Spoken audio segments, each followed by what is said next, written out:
weekend. I got the drink, the drug, the how you tweaking. Lose your mind when you look in my eyes. I got you leaking, mesmerized. See you looking surprised. This ain't a dream. First thing when you see a double T, step on the scene. We protected, we respected, we treated like kings. Big dope, spark the tree, big guap in my jeans. My go getters, go get your whole team. Making plays every day, I feel like I'm stony. What's up, guys? Welcome back to my channel. And today we're gonna be going over some tips for the beginners, the newcomers, the people who just got 2K somehow. This video is for y'all, really. This is for the new guys. This is to help you. This is my advice to help you guys, quickly get to the park and, make sure you could do things like this. You know what I mean? You could perform some highlights and make highlights like this. Yeah, so we're gonna quickly go over that and we're gonna get right into it step by step, so stay tuned to the end. Yeah, sometimes it can be troublesome finding a player or making a player when you first start off to fit a play style that you want to do, or however you want to play, period. So my advice to y'all, one strong tip is when you first come on, sometimes pick a dominant pie chart. But if you feel like you want to spread your attributes out, you can pick the split pie charts. But me personally, I will pick the dominant pie chart sometimes if you wanted to be more aggressive in what you do, because you can put your attributes on 95, so that way you can get more dunks if you're a dunk. If you want to be a slasher, you can get more consistent threes if you're a shooter. Maybe if you want to be a playmaker and break ankles constantly, which I don't advise unless you get some practice, you could put your playmaking all the way up and be an all-around player. Defense, you could, if you wanted to be a lockdown person, I will focus mainly on my defending attributes, just so I could be more dominant on the defensive side. But yeah, also you will want to make sure those badges are stacked up high for your main categories. 20s, 25s, 20s, 25, 30 badges. That's always good to have for your main category to put them Hall of Fame. Shooting wise, I would say go all out for your shooting and try to get as many shooting badges as you could, and make yourself dominant and very, very consistent on the three-point line. When you could sometimes it's kind of hard to be a shooter, but if you have the badges like this build does right here, 28 badges, you can rearrange and set up your badges to bail you out on certain shots, even if you want to be a fresh starting shooter before you master your jump shot. But we're going to talk about that a little bit later. But as of right now, you will want these badges and you will want your attributes towards whatever you mainly want to focus on doing to be high, so you can dominate on that side of the offense or defense.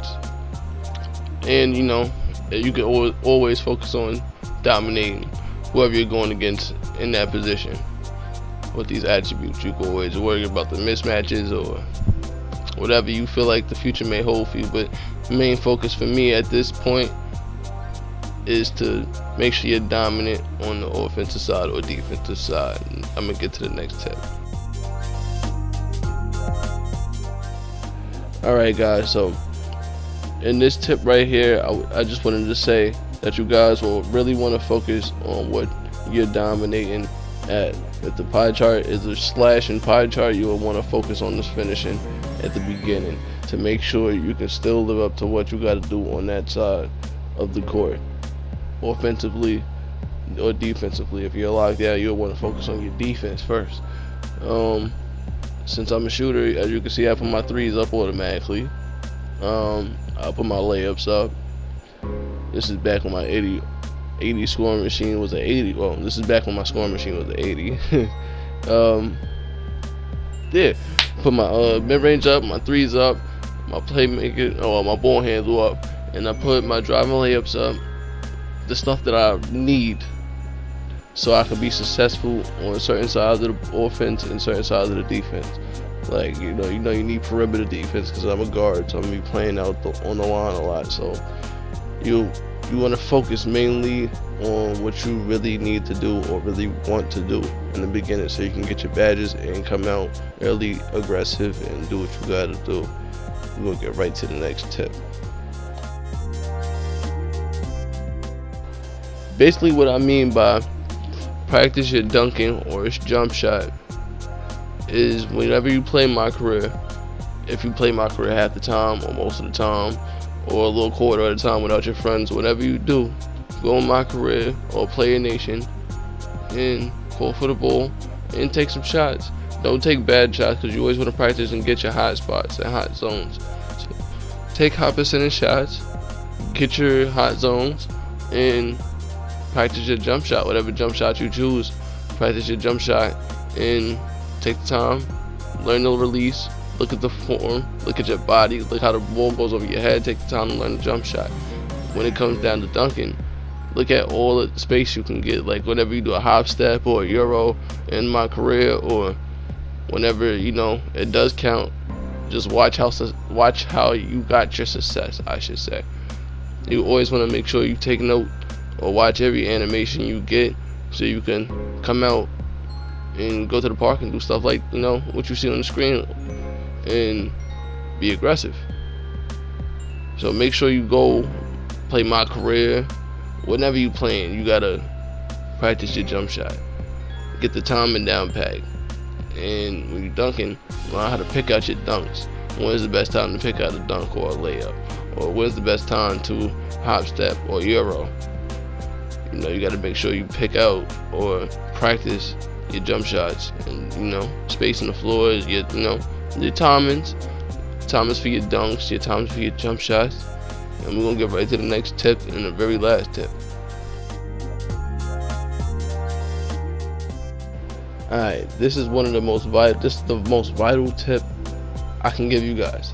Practice your animations in My Career or whenever you get a chance, because it's just so important to know your animations and just know what you can get at certain times. When you practice your animations and even if you buy new dunk animations and stuff, you want to see how they work out against bigger matchups, even mismatches.